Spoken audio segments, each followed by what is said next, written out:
Estimados estudiantes, los saludo nuevamente. Mi nombre es Ignacio Pedre y en este video vamos a continuar viendo la serie 1 de la materia Química General. Les recuerdo que ante cualquier inquietud no duden en escribirnos. En el video anterior hablamos de que la materia está formada por partículas súper pequeñas llamadas átomos. Dijimos que existen más o menos 120 tipos de átomos distintos, los cuales se combinan formando moléculas para dar un número virtualmente infinito de sustancias posibles. En este video nos vamos a meter de lleno en ese mundo de los átomos y la primera pregunta que nos surge es cómo están formadas estas partículas. Para entenderlo, primeramente vamos a ver un poco de historia. Ya en la antigua Grecia, el filósofo Demócrito había especulado con que la materia no podía dividirse infinitamente y que tenía que existir una unidad fundamental que no se pudiera dividir en partes más pequeñas. La llamó átomos, que justamente en griego significa indivisible. Sin embargo, a estas ideas no se les prestó mucha atención hasta que a principios del siglo XIX el inglés John Dalton estableció el concepto de átomo que conocemos hoy y planteó que lo que diferenciaba un tipo de átomo de otro era su masa. Luego de muchos años de experimentos, se llegó al modelo atómico moderno, según el cual los átomos están formados por un núcleo y alrededor del cual se ubican los electrones. En este punto es conveniente mencionar una propiedad de la materia, que es su carga eléctrica.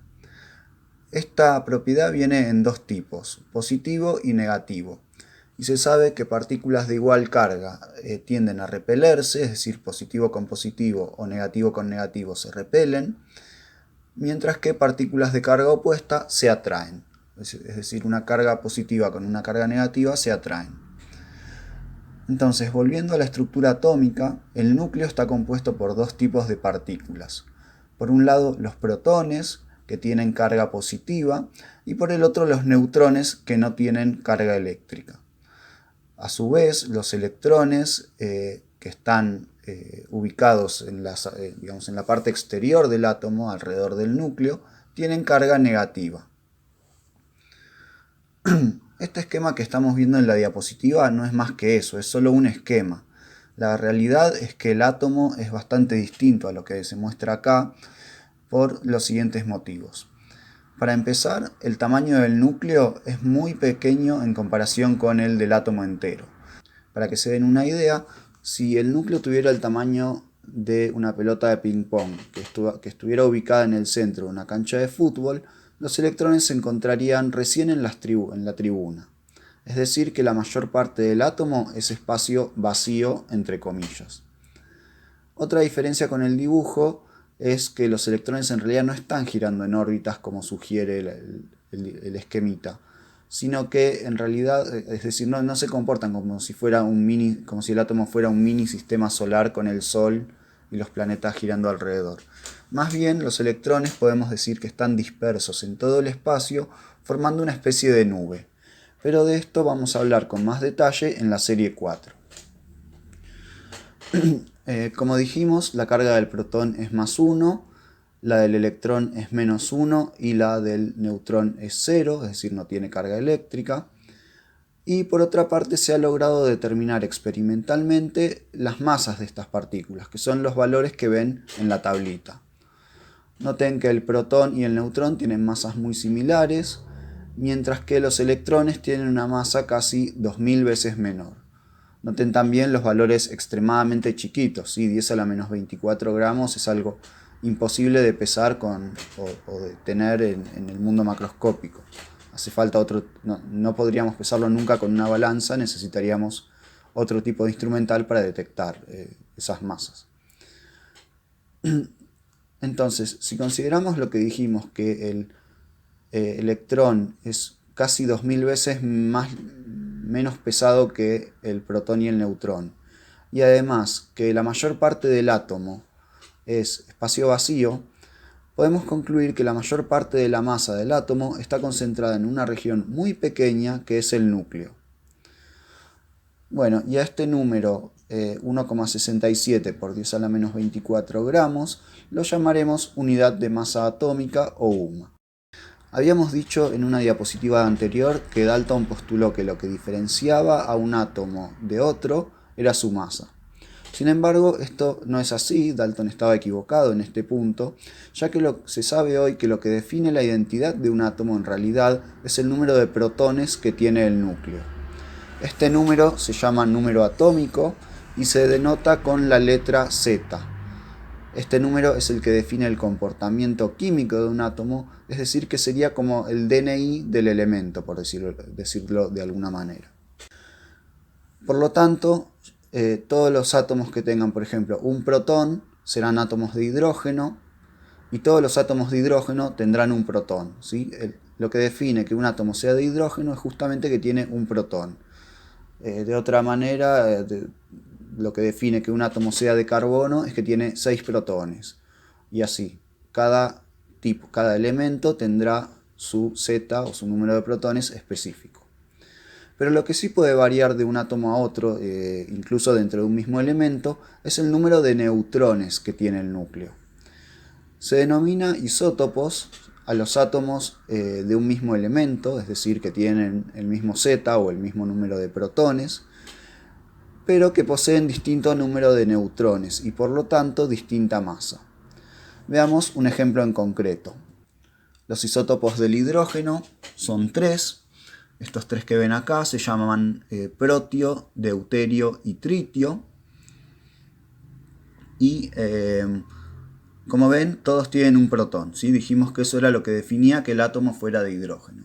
Pero el protio no tiene ningún neutrón, mientras que el deuterio tiene 1 y el tritio tiene 2. Y a la vez todos tienen un electrón que hace que el átomo sea neutro, ¿sí? La carga negativa del electrón compensa la carga positiva del protón, dando un átomo neutro. La notación que se usa para describir los isótopos es la que ven acá. Se pone el símbolo del elemento y a la izquierda arriba se pone la cantidad total de partículas que tienen el núcleo, es decir, 1 para el protio porque tiene un protón, 2 para el deuterio porque tiene un protón y un neutrón, y 3 para el tritio porque tiene un protón y 2 neutrones. Y abajo, a la izquierda abajo del símbolo, se escribe el número atómico, 1 en todos los casos. Este número que dijimos que era la suma total de partículas en el núcleo se llama número másico, es decir, la suma de protones y neutrones. Y lo llamamos con la letra A. Y el Z que ya vimos que es el número atómico de protones. Por lo tanto, si yo quiero calcular el número de neutrones en un isótopo dado, lo que tengo que hacer es restarle al número másico A el número atómico Z. En esta tabla resumimos cómo se compone cada isótopo del hidrógeno. Lo primero que hay que notar es que todos tienen Z igual a 1 y por lo tanto un protón. Como dijimos, si no fuera así no serían átomos de hidrógeno, sino que serían átomos de otro elemento. Pero lo que sí varía es el número másico según la cantidad de neutrones. Algo que quiero que noten y que ya mencioné y que también vamos a retomar en unos minutos es que todos estos isótopos tienen un único electrón. Es decir que son átomos neutros. ¿Por qué? Porque tienen una carga positiva en el núcleo con su protón y una carga negativa con un electrón ubicado alrededor del núcleo. La carga neta va a ser 1 menos 1 igual a 0. Es decir que se compensan las cargas. Eso ahora lo vamos a ver en un par de diapositivas. Por ahora quisiera que volvamos al núcleo. Supongamos que tenemos una muestra de 100 átomos de carbono que tiene un número atómico igual a 6, es decir, tiene 6 protones en el núcleo, y que 99 de esos átomos tienen un número másico igual a 12, y el átomo restante, el átomo número 100, tiene un número másico igual a 14. Entonces yo me voy a preguntar, ¿cómo hago para calcular un promedio de esos números 12 y 14 que represente al conjunto de los átomos? Tal vez lo primero que uno pensaría sería promediar directamente 12 y 14 y obtengo 13, ¿sí? Pero esto no está muy bueno, ¿no? Como que mucho no nos sirve. ¿Por qué? Porque Fíjense que 99 átomos tienen número másico 12 y solo uno tiene número másico 14. Entonces, como que el resultado tendría que estar mucho más cerca del 12 que del 14, y acá está justo en la mitad. Entonces, para solucionar esto, lo que se hace, es decir, para obtener un número que represente mejor al conjunto de estos átomos, lo que se hace es tomar lo que se llama un promedio pesado. Lo que vamos a hacer es promediar los números másicos de cada uno de los átomos, es decir, uno por uno, no los dos tipos, sino cada átomo, y obtenemos lo que está escrito acá. 12 más 12 más 12, así 99 veces, más 14, y todo eso lo divido por toda esa suma lo divido por el número total de átomos, que es igual a 100. Y fíjense que ahora sí me da un número mucho más parecido a 12, 12,02. Este promedio se llama pesado justamente porque considera el peso que tiene cada población de isótopos en el resultado final. ¿A qué me refiero con población de isótopos? A los 99 que tienen número másico 12 por un lado, y al único que tiene número másico 14 por el otro. Ahora fíjense una cosa, consideremos estos números, 99 sobre 100 y 1 sobre 100. Estos números representan las llamadas abundancias relativas de cada isótopo, ¿sí? ¿Por qué? Porque 99% de los átomos son de carbono 12 y 1% es de carbono 14. De esta manera obtenemos un número másico promedio más acorde a la realidad, y llamamos a este promedio masa atómica. Y este número es el que está informado en la tabla periódica. Dijimos en el video anterior que en la tabla periódica aparecían todos los elementos, cada uno en una casilla.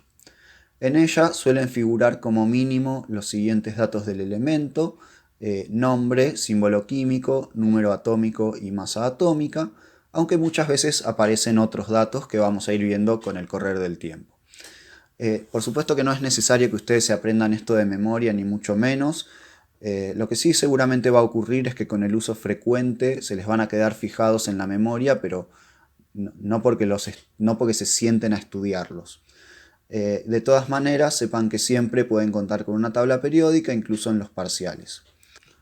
Algo importante es no confundir el número másico con la masa atómica. Fíjense que el número másico es siempre un número entero y que varía según el isótopo considerado. La masa atómica, por su parte, es un promedio pesado. La gran mayoría de las veces, si no todas, no es un número entero. Fíjense en este caso, el litio tiene masa atómica 6,941. Como dijimos, este número sale de promediar todos los isótopos considerando la abundancia con que cada uno de ellos aparece en la naturaleza. Bueno, ahora sí quiero retomar algo que dijimos hace algunas diapositivas, que es que los átomos con igual número de protones que de electrones eran eléctricamente neutros. Sin embargo, los átomos no son tan indivisibles como sugiere el significado griego de la palabra. Recuerden que átomo significaba indivisible, pero sabemos que no, que se pueden dividir. Para empezar, pueden perder y ganar electrones, y eso ya implicaría que se está dividiendo, digamos, de alguna forma. Estos átomos que ganaron o perdieron electrones pasan a tener carga distinta de cero, ya no son más neutros, y se llaman iones. Y hay dos tipos. Si un átomo pierde un electrón, está perdiendo algo negativo, por lo tanto la carga del ion va a ser positiva. Tomemos por ejemplo el sodio, que está en la tabla periódica ubicado a la izquierda en el recuadro rojo. El sodio tiene un Z igual a 11, es decir que tiene 11 protones y 11 electrones, por lo tanto su carga neta es 0. Sin embargo, si este átomo de sodio pierde un electrón, va a tener 11 protones, eso no cambia, pero los electrones van a ser 10. Entonces la carga neta va a ser más 1. ¿Por qué? Porque tiene 11 cargas positivas y 10 negativas. Hay una carga que no está compensada. Esto forma lo que se llama el catión sodio. Un catión es un ion que ha adquirido carga positiva porque perdió electrones. Por otra parte, el átomo de flúor, que está ubicado recuadrado en rojo a la derecha, tiene la capacidad de ganar electrones. Por ejemplo, uno que haya perdido el sodio, lo podría tomar. O de algún lado lo toma, no importa de dónde. El átomo de flúor tiene un Z igual a 9, por lo tanto podemos decir que tiene 9 protones y 9 electrones, y su carga neta es 0. Pero cuando gana este electrón que viene de algún lado, pasa a tener 9 protones y 10 electrones. Como tiene una carga negativa extra, su carga neta va a ser menos 1. Y se forma lo que se llama un anión, es decir, un ion con carga negativa. En este caso, el anión fluoruro. Un comentario, estas órbitas que están dibujadas acá, no se preocupen mucho por ahora. Por el momento solo nos interesa que los electrones están alrededor del núcleo y no nos interesa mucho cómo se distribuyen. Finalmente veremos un pantallazo de la tabla periódica. Esta tabla se divide en no metales, metaloides y metales, como pueden ver en esta zona según los colorcitos, y cada columna representa lo que se llama un grupo. A los grupos se los representa con un número romano seguido de una letra A o B, como se muestra en la figura, o también puede aparecer en muchos libros, sobre todo en los estadounidenses, con números arábigos del 1 al 18. Como les dije en otro video, la forma de la tabla no es caprichosa, sino que la tabla fue ordenada de tal manera que en una misma columna se agrupen elementos con propiedades similares. Es por eso que algunos grupos tienen incluso nombres característicos. Por ejemplo, los elementos del grupo 1A o 1 se llaman metales alcalinos, los del 2A o 2 metales alcalino-térreos, los del 6A o 16 calcógenos, los del 7A o 17 halógenos y los del 8A o 18 gases nobles. Por otra parte, las filas se llaman períodos y se numeran del 1 al 7 empezando de arriba. Noten que para que la tabla no sea extremadamente larga hay dos filas extra, pero en realidad esos elementos se deberían ubicar entre el lantano y el hafnio, que es la fila de arriba, y entre el actinio y el rutherfordio, que es la de abajo. Por eso se llaman respectivamente lantánidos y actínidos. Si recorremos la tabla de izquierda a derecha, veremos que los elementos están ordenados por Z, o sea, por número de atómicos, o sea, por número de protones, creciente. Es una tendencia general que al aumentar Z también aumenta la masa atómica, pero esto no siempre es así. Hay excepciones donde esta tendencia se invierte, es decir, que al aumentar Z disminuye la masa atómica.